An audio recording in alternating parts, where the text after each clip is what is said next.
লেবাননের সঙ্গে চলমান উত্তেজনার প্রেক্ষাপটে এবার ইসরায়েলকে কঠোর বার্তা দিলেন যুক্তরাষ্ট্রের প্রেসিডেন্ট ডোনাল্ড ট্রাম্প।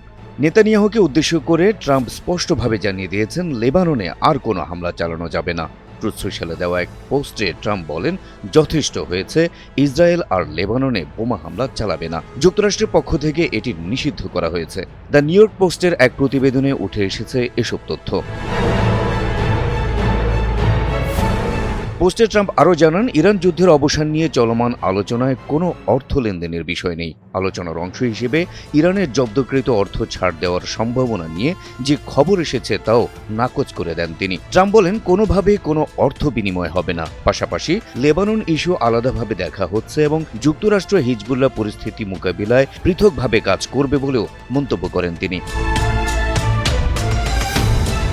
তবে ট্রাম্পের ধমক সত্ত্বেও ইসরায়েলের প্রধানমন্ত্রী বেনিয়ামিন নেতানিয়াহু বলেছেন, যুক্তরাষ্ট্রের আহ্বানে 10 দিনের যুদ্ধবিরতি মেনে নেওয়া হয়েছে, তবে হিজবুল্লাহকে সম্পূর্ণভাবে নির্মূলের কাজ এখনও শেষ হয়নি। এক ভিডিও বার্তায় নেতানিয়াহু বলেন, এক হাতে অস্ত্র, অন্য হাতে শান্তির প্রস্তাব, এই নীতিতে এগোচ্ছে তার দেশ। তবে তিনি সতর্ক করে দিয়ে বলেন, সামনে আরও সামরিক পদক্ষেপ থাকতে পারে। এ সময় ইরান সমর্থিত হিজবুল্লাহকে পুরোপুরি নির্মূল করা সহসাই সম্ভব নয় এবং এর জন্য দীর্ঘমেয়াদী কৌশল ও ধৈর্যের প্রয়োজন বলেও মন্তব্য করেন তিনি।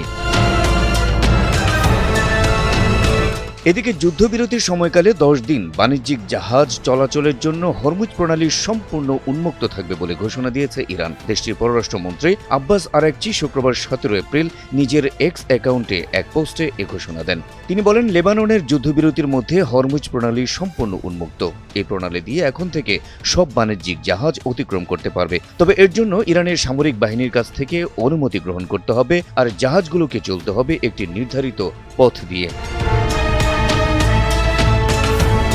হরমুজ প্রণালী উন্মুক্ত হওয়ায় বিশ্বজুড়ে আপাতত স্বস্তির হাওয়া বইলেও বিশ্লেষকরা বলছেন, এই পথ নিয়ে এখনও রয়ে গেছে অনিশ্চয়তা। কারণ মার্কিন প্রেসিডেন্ট ডোনাল্ড ট্রাম্প এরই মধ্যে জানিয়ে দিয়েছেন, যতক্ষণ না পূর্ণাঙ্গ চুক্তি সম্পন্ন হবে ততক্ষণ ইরানের বন্দরগুলোর উপর মার্কিন নৌ অবরোধ বহাল থাকবে। আর মার্কিন নজরদারি বন্ধ না করলে হরমুজ নিয়ে সিদ্ধান্ত যে কোনো সময় পরিবর্তন হতে পারে, এমন ইঙ্গিত দিচ্ছে ইরান।